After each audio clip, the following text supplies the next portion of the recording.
Hi all. तो आज हम जो क्वेश्चन पेपर सॉल्व करेंगे that is for language 2।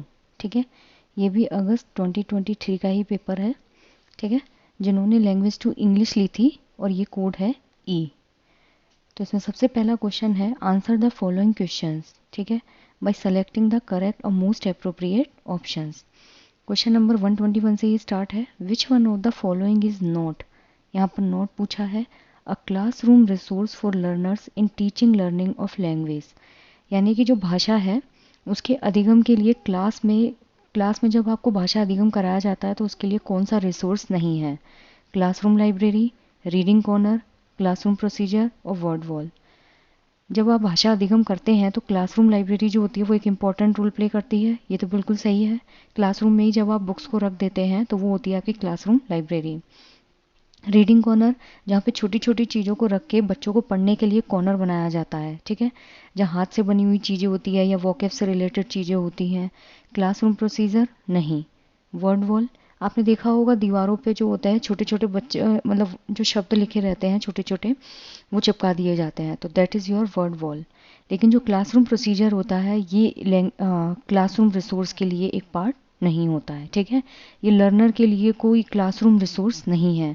Class में आप जो भी प्रोसीजर कर रहे हैं दैट कांट बी इंक्लूडेड ना। So the correct option is option number 3। Next question है read the following statements and choose the correct option. ये स्टेटमेंट आपको पढ़ना है और करेक्ट ऑप्शंस बताने हैं। असर्शन है और रीज़न है। A plan for individualised learning must be created by a language teacher. इन्होंने बोला है कि कोई भी एक जो प्लान होता है इंडिविजुअलाइज्ड लर्निंग यानी कि एक एक बच्चे को ध्यान में रख के, ठीक है, जब इंडिविजुअल अधिगम होता है मस्ट बी क्रिएटेड, उसे क्रिएट किया जाना चाहिए एक भाषा टीचर के द्वारा। क्यों?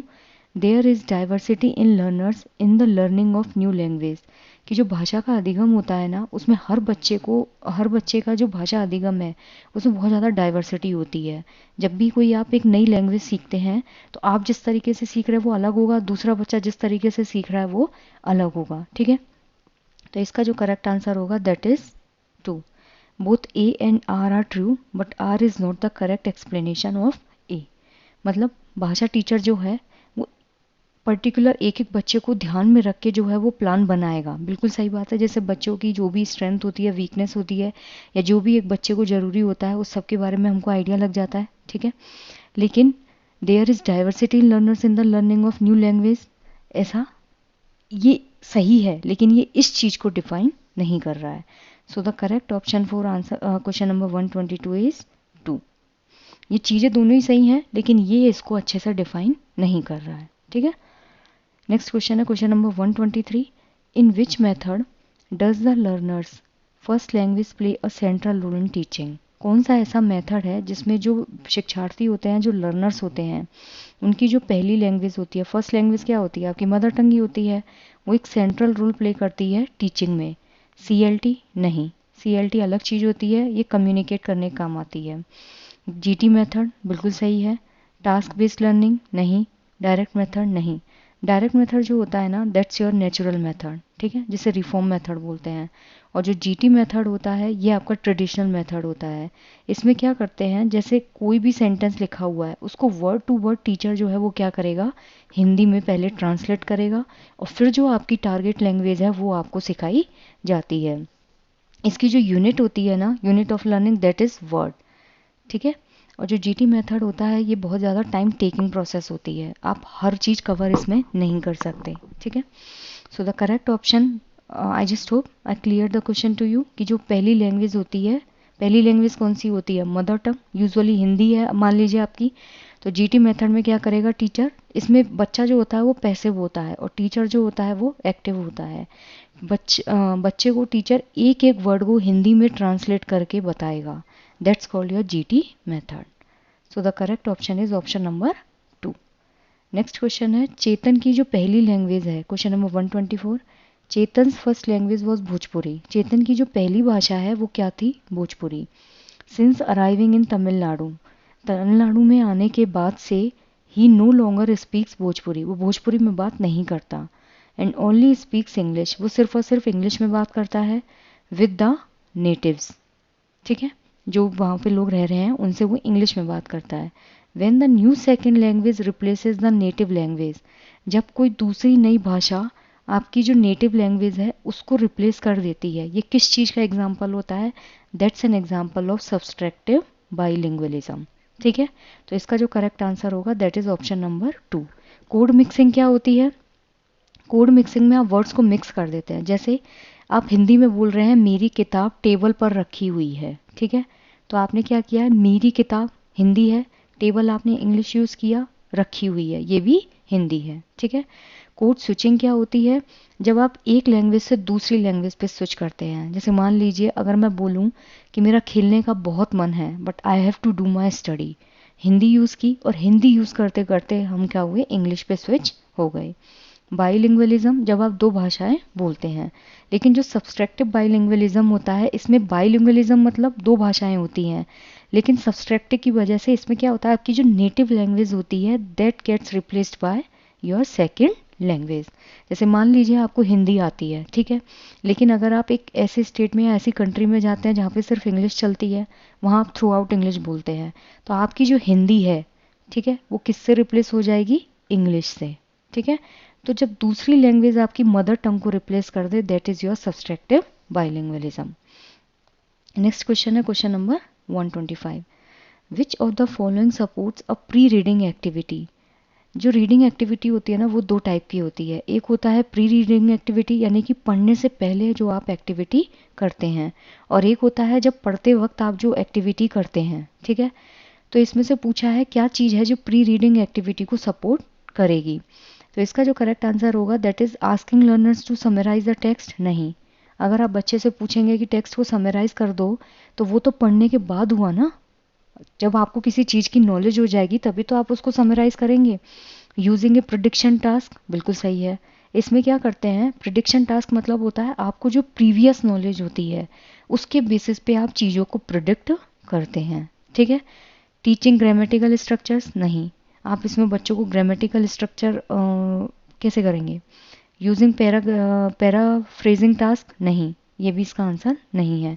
टास्क को जब पैराफ्राइज करते हैं वो भी नहीं है। लेकिन हाँ, जब आप कोई भी चीज़ पहले से जो आपको ज्ञात नॉलेज है, मतलब जो इसमें बेसिकली ये समझिए कि ज्ञात से अज्ञात की तरफ जाते हैं, नोन टू अननोन, जो आपको पहले से ही नॉलेज है उसको यूज़ करके जब आप कुछ नई चीज़ बनाते हैं।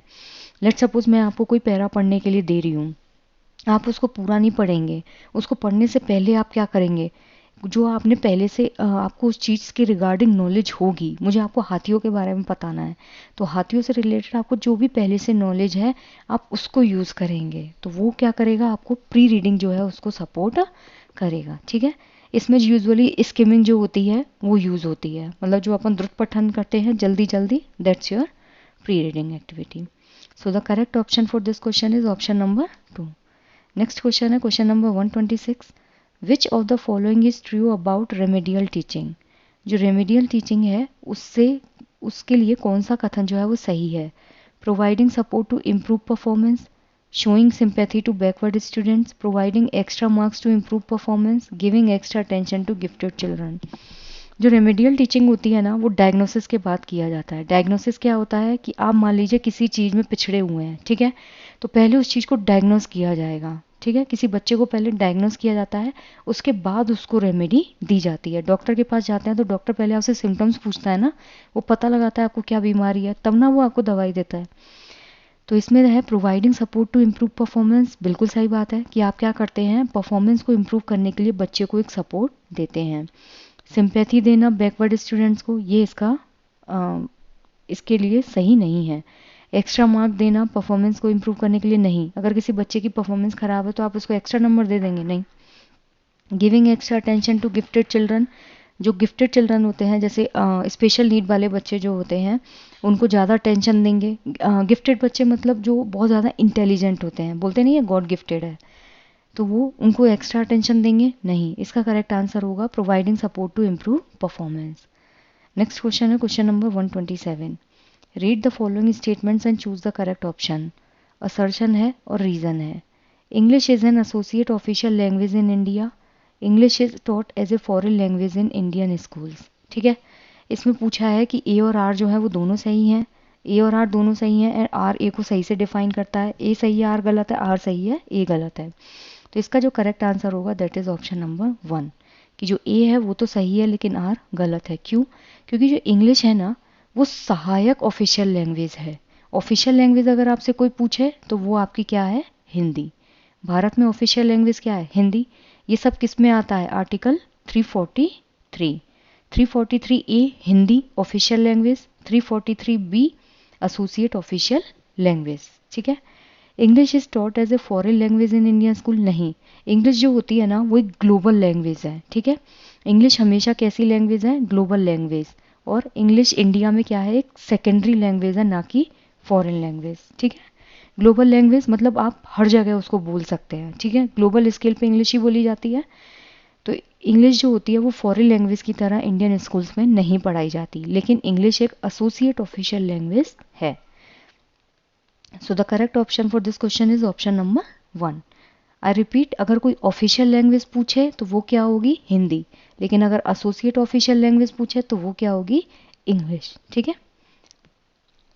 नेक्स्ट, अगर कोई पूछे कि हिंदी जो है वो नेशनल लैंग्वेज है? नहीं, हिंदी क्या है? ऑफिशियल लैंग्वेज है। 128 which one of the following is not a characteristic of a language? जो भाषा है उसकी विशेषता कौन सी नहीं है? लैंग्वेज सिंबॉलिक होती है, बिल्कुल सही बात है। भाषा सांकेतिक होती है। ट्रैफिक लाइट क्या है? लैंग्वेज है लेकिन सिंबल्स में है। Language is static? नहीं, भाषा कभी स्थिर नहीं होती। मान लीजिए ये कोई ए जगह है, जब आप यहाँ से दूसरे स्टेट में जाते हैं तो क्या होता है? भाषा चेंज हो जाती है। Language is social? बिल्कुल सही बात है, भाषा सामाजिक होती है। Language is systematic? भाषा का जो होता है अपना एक क्रम होता है। So the correct option for this question is option number 2। Next question है क्वेश्चन नंबर 129। इसमें बोला है read the following statements and choose the correct option. Assertion है और रीजन है। Prompting students to recall previous knowledge is important. ठीक है। जो प्रीवियस नॉलेज होती है उसको अगर आप बच्चों से रिकॉल करवाते हैं तो वो इम्पोर्टेंट होता है। बिल्कुल सही बात है। क्यों? क्योंकि जब आप प्रीवियस नॉलेज को रिकॉल करते हैं, ठीक है, तो वो क्या करता है, बच्चे को जो ज्ञात नॉलेज होती है ना, यानी कि जो नून नॉलेज है, उससे वो उसको अननोन नॉलेज की तरफ ले जाता है। यानी कि जो भी आप न्यू नॉलेज सीख रहे हैं उसकी तरफ ले जाने में हेल्प करता है। ठीक है। तो इसका जो करेक्ट आंसर होगा both A and R R true and R is the correct explanation of A. आप सही से देखेंगे आपको समझ में आ जाएगा। Prompting students to recall previous knowledge is important. बच्चों को प्रीवियस नॉलेज जो होती है उसको रिकॉल कराना जरूरी होता है। क्यों? क्योंकि प्रीवियस नॉलेज को रिकॉल करने से बच्चे जो होते हैं वो नोन टू अननोन मूव करते हैं। So the correct option for 129 is option number 4। Next question है 130। A teacher of class 8th asked her learners to produce a leaflet. Leaflet बनाने को बोलती है अबाउट सेविंग एनर्जी, कि आप जो ऊर्जा है उसको कैसे बचा सकते हैं एट होम, घर पर, एक असाइनमेंट की तरह। ठीक है। बेसिकली कक्षा 8 की टीचर है, उसने अपने बच्चों को बोला कि आपको एक असाइनमेंट करना है किस पर? सेविंग एनर्जी पर। ठीक है। This task will cater to which feature of language? ये जो टास्क है वो इनमें से कौन से लैंग्वेज के फीचर को प्रमोट करता है? क्वेश्चन फॉर्म, अगर आप लीफलेट बनाते हो that is your question form. Positive imperative, comparative and the past tense. ठीक है। जब किसी भी बच्चे को कोई चीज़ करने के लिए दी जाती है ना कि आप उस चीज़ को कीजिए, तो वो क्या होता है? आपका पॉजिटिव इंपीरेटिव। ठीक है। पॉजिटिव इंपीरेटिव होता है आदेशात्मक वाक्य। ठीक है। आदेशात्मक वाक्य। तो इसका जो करेक्ट आंसर होगा दैट इज पॉजिटिव इंपीरेटिव, क्योंकि बच्चे टीचर ने क्या किया है?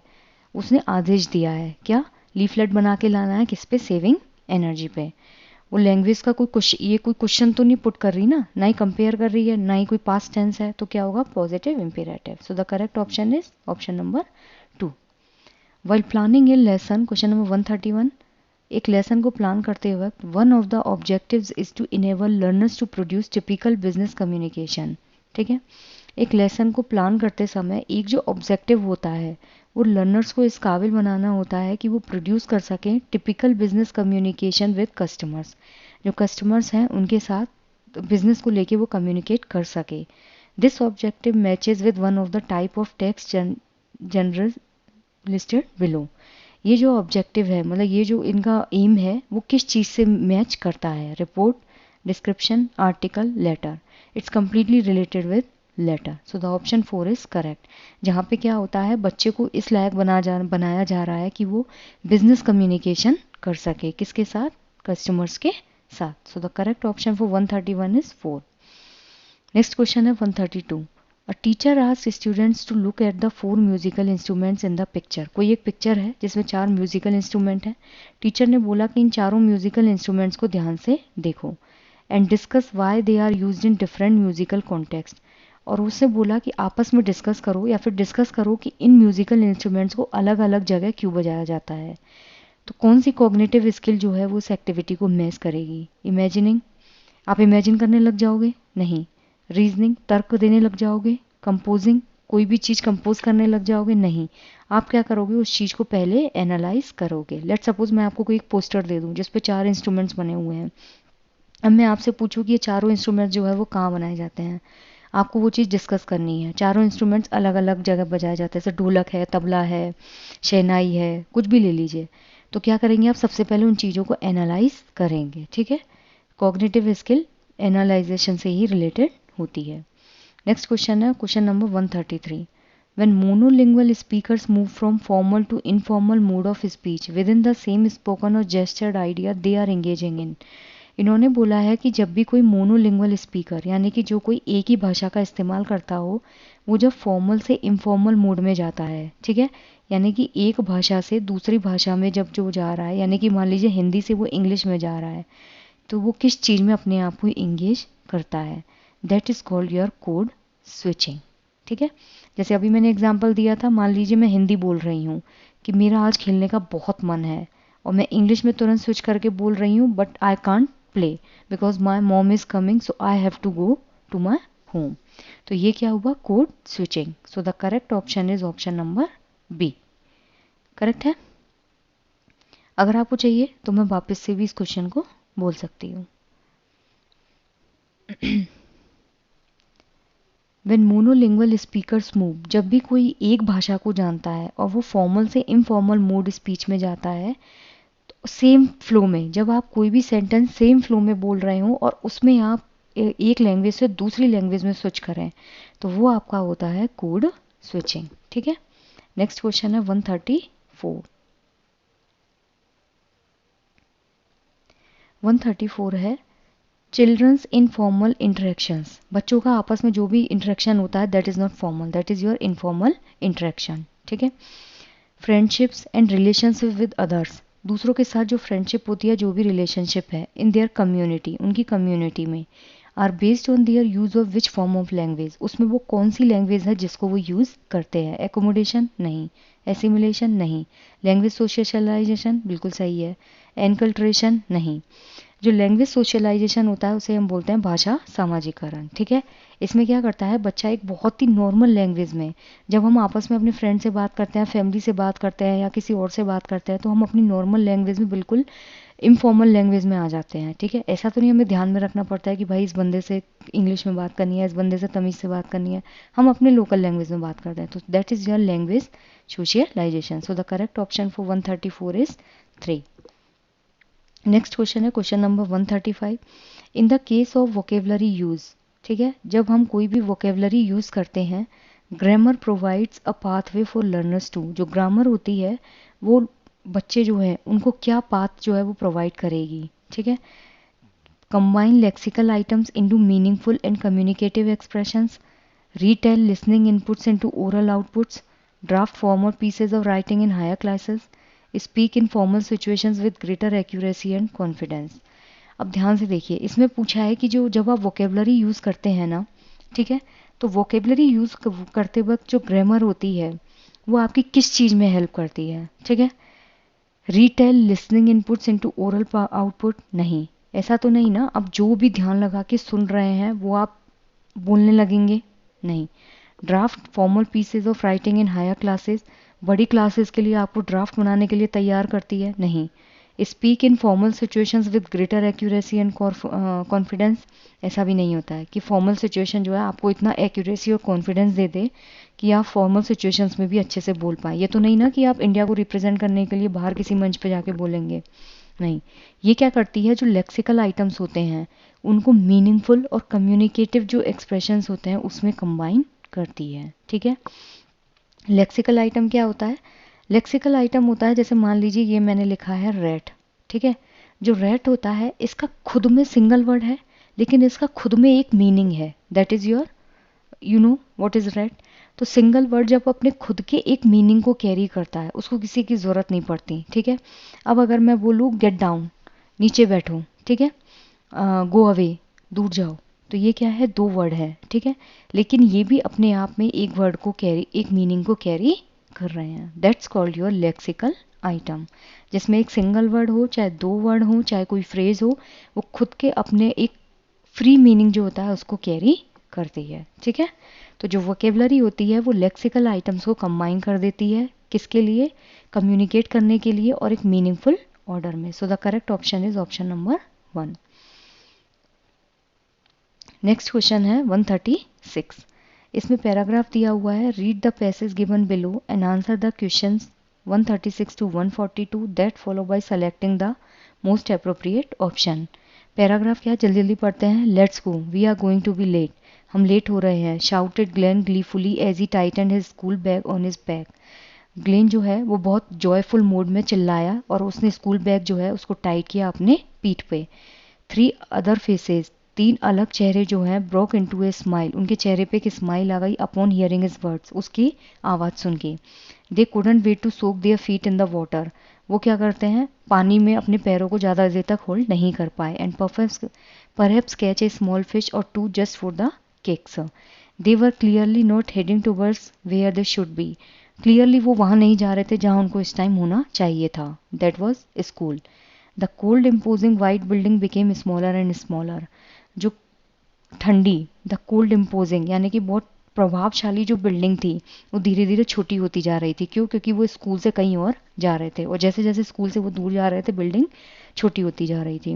दियर little hearts grow braver by the minute, उनका जो छोटा सा दिल था वो धीरे धीरे ब्रेव होता जा रहा था। They knew exactly where to go, वो जानते थे कि एग्जैक्टली उनको कहाँ जाना है। द कैनाल वॉज ह्यूज, जो कैनाल थी वो बहुत बड़ी थी। बट दैट मॉर्निंग, लेकिन उस सुबह, there was only a small lazy stream of dirty water in it, एक छोटी सी जो पतली सी नाली नहीं बहती है डर्टी गंदे पानी की, सिर्फ वहाँ पर वो था। विद ग्रेट गस्टो, बहुत अच्छे जॉयफुल मोमेंट के साथ, ग्लेन जो है the leader of the pack, पूरे ग्रुप का जो लीडर था, hosted himself over the railing, उसने क्या किया, रेलिंग के ऊपर अपने आप को रस्सी से लटका लिया। And climb down the huge monsoon drain, और नीचे की तरफ वो लटक गया। In the process he got himself very dirty, इस पूरी प्रोसेस में उसको क्या हुआ, बहुत ज़्यादा वो गंदा हो गया।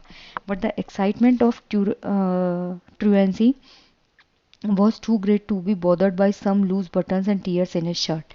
लेकिन जो एक्साइटमेंट था किस चीज़ का, ट्रूएंसी, यानी कि जब आप स्कूल इलीगल तरीके से नहीं जाते, दैट मीन्स झूठ बोल के आप स्कूल नहीं जाते हैं, वॉज टू ग्रेट, वो बहुत अच्छी फीलिंग थी। To be bothered by some loose buttons, कुछ बटन्स जो है उसके टूट गए थे और जो शर्ट है उसमें फट गई थी। In a fraction of seconds the other boys joined him, दूसरे मतलब within a fraction of time दूसरे जो बच्चे थे उन्होंने उसको ज्वाइन किया। Screams and laughter of delight reverberated into the air, जो चिल्लाहट थी और जो हंसी थी वो हवा में गूंज रही थी। But no one else could hear them for they had chosen a canal that far from anyone, लेकिन कोई भी उनकी इस आवाज़ को नहीं सुन सकता था क्योंकि उन्होंने बहुत दूर जाकर जो है वो एक कैनाल को चूज़ किया था। Glen spied many tiny fish drafting to and fro in the murky water, जो ग्लेन है उसने बहुत सारी छोटी छोटी सी मछलियाँ देखी जो झटके से इधर उधर जा रही थी। मुर्की वाटर मीन्स गंदे पानी में। They had no economical value and were practically worthless, उनकी कोई इकोनॉमिकल वैल्यू नहीं थी और वो worthlessly. But nevertheless the thrill of catching them bare handed was priceless, लेकिन क्या होता है जब आप खाली हाथ मछलियों को पकड़ने का जो थ्रिल था उनका वो क्या था, प्राइसलेस था। Glenn raised after an extra fat one, जो ग्लेन है वो थोड़ा फैट था लेकिन उसने उस चीज़ को छोड़ के जो है वो दौड़ा। ही plunged his hands to grab it once only to have it slip between the cracks of his fingers, उसने क्या किया, जब फोर्सफुली आप हाथ को अंदर डालते हो, ठीक है, क्या फील करने के लिए, सिर्फ जो फिंगर्स होती हैं उनके बीच में जो क्रैक था उसमें से वो मछली जो है वो स्लिप हो रही थी। ठीक है, तो अब क्वेश्चन सॉल्व करते हैं। 136, how many boys had missed school to go fishing to the canal that day, मतलब कितने बच्चे हैं जिन्होंने स्कूल मिस किया था उस कैनाल में जाने के लिए, किसके लिए, फिशिंग के लिए, ठीक है। इसका होगा 4, ये देखिए यहाँ पे, एक तो खुद ग्लेन था, 3 अदर फेसेस, तो 4 हो गया, ठीक है। नेक्स्ट क्वेश्चन है, the word lazy in the phrase a small lazy stream of dirty water means, जो लेजी वर्ड है, एक फ्रेज दी हुई है small lazy stream of dirty water, इसका मतलब क्या है? लेजी मीन्स पतली सी धार जब बहती है तो उसे हम बोलते हैं लेजी। इसका करेक्ट आंसर होगा स्लो। तो 137 का करेक्ट आंसर इज 2। टायर्ड होता है थका हुआ, लेथार्जिक होता है सेम थका हुआ, जब आपका कोई काम करने का मन नहीं करता। मुर्की मीन्स होता है गंदा। नेक्स्ट है 138, why did the boys hearts grow braver by the minute, ठीक है। जो बच्चे थे उनका जो हार्ट है वो धीरे धीरे मतलब 1 मिनट में ब्रेव क्यों हो गया था, ठीक है। तो इसका जो करेक्ट आंसर होगा दैट इज ऑप्शन नंबर 4। क्यों? क्योंकि वो अब स्कूल बिल्डिंग को नहीं देख पा रहे थे, क्योंकि वहां से वो धीरे धीरे दूर जा रहे थे। They were excited to have missed school, नहीं। They knew exactly way they were headed, नहीं। They knew that their teachers couldn't find them, नहीं। नेक्स्ट क्वेश्चन है, so the correct option is option number 4। 139, where should the boys have been at the time of the day, at home, at school, playing with friends, by the canal. उस time पर बच्चों को दिन के time, जो दिन का वो टाइम था वहाँ, उस टाइम पर बच्चों को कहाँ होना चाहिए था? स्कूल में, लेकिन वो कहाँ थे? कैनाल पर। So the correct option is 139 is 2। Next question है 140, arrange these sentences as per the sequence in which they occur in the passage. Glenn climbed down the huge monsoon train. Soon his friends joined Glenn at the canal. Glenn climbed over the railings with excitement. The boys caught fish in the dirty water. ठीक है, तो इसका जो correct answer होगा that is option number 1, CABD। पहला क्या आएगा? Glenn जो है वो रेलिंग के ऊपर चढ़ा एक्साइटमेंट में, ठीक है। उसके बाद ग्लेन जो है वो जो मॉनसून ट्रेन था उससे नीचे उतरा। थर्ड था, जल्दी से उसके फ्रेंड जो है उन्होंने उसको ज्वाइन किया कैनाल पर। और फोर्थ था, डर्टी पानी जो है उसमें से उन्होंने फिश को पकड़ा था। नेक्स्ट क्वेश्चन है 141, identify the underline word in the sentence given below. Part of speech है, Glen spied many tiny fish darting to and fro in the murky water. यहाँ पे कुछ वर्ड है, स्पाइड, स्पाइड मीन्स देखा, ठीक है, जासूसी करना या देखना। मैनी टाइनी फिश, छोटी छोटी मछलियाँ। Darting, to and fro, darting means होता है एक झटके से, टू एंड फ्रो आगे पीछे। इन द मुर्की वाटर मीन्स गंदा पानी, ठीक है। अब आपको बताना है कि जो स्पाइड है मैनी मुर्की वाटर, ठीक है। अगर आप इसको देख लेंगे ना, मुर्की वाटर, पानी कैसा था? गंदा। ये क्या बता रहा है? पानी की विशेषता। तो ये क्या होगा? एडजेक्टिव, ठीक है।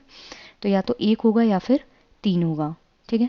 अब हम बात करते हैं इसकी, स्पाइड, देखा, देखना क्या है? क्रिया। तो ये क्या होगी? वर्ब। तो इसका जो करेक्ट ऑप्शन होगा that is option number 3। Next है complete the word analogy. Imposing, impressive, truancy. Imposing means होता है प्रभावशाली, इम्प्रेसिव प्रभावशाली, ट्रुएंसी जब आप जबरदस्ती स्कूल नहीं जाते हैं। इसका हो जाएगा एब्सेंटीसिज्म, ठीक है।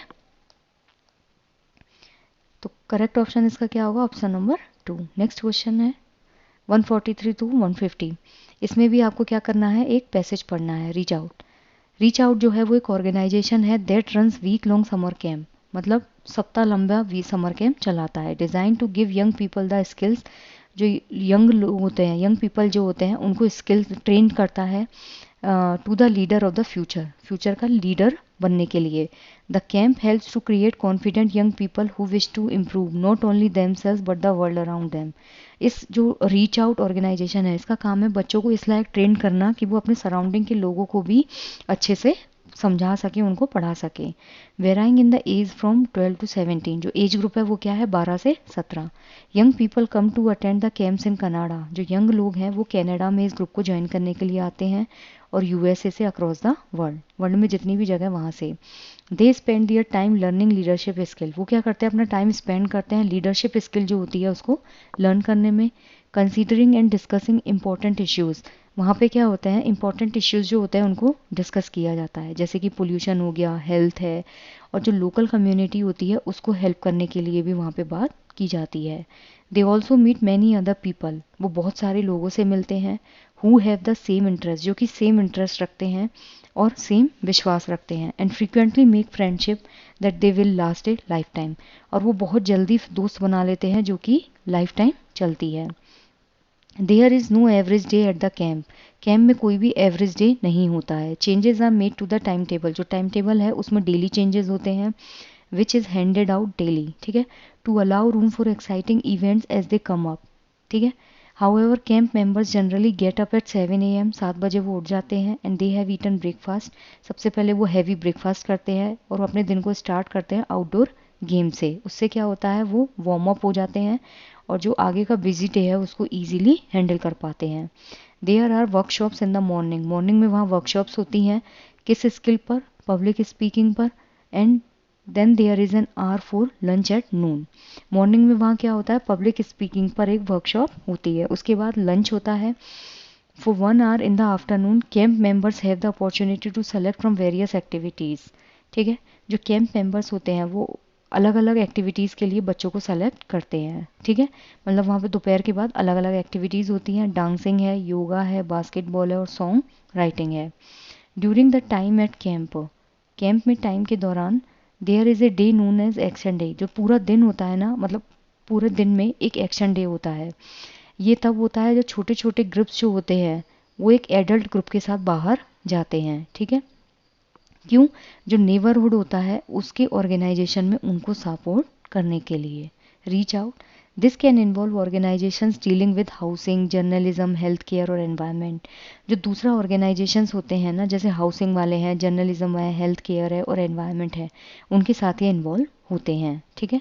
Evenings are spent watching documentary film, जो शाम होती है उसमें इनको डॉक्यूमेंट्री फिल्म सिखाई जाती हैं, and listening to guest speaker, और जो भी गेस्ट स्पीकर्स होते हैं उनको सुनाया जाता है।